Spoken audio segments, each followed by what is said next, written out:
scheme of arrangement.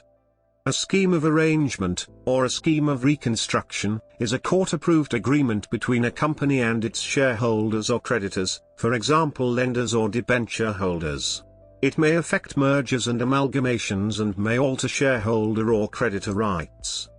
Schemes of arrangement are used to execute arbitrary changes in the structure of a business and thus are used when a reorganization cannot be achieved by other means.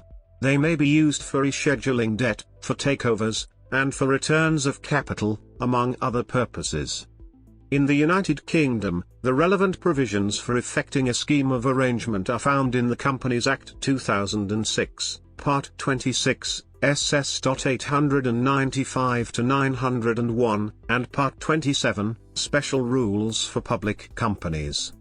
In Australia, the relevant provisions for effecting a scheme of arrangement or reconstruction are located in Part 5.1 of the Corporations Act 2001, 100th. In South Africa, the relevant provisions for effecting a scheme of arrangement are found in the Companies Act 2008, Number 71 of 2008, Sections 114 and 115.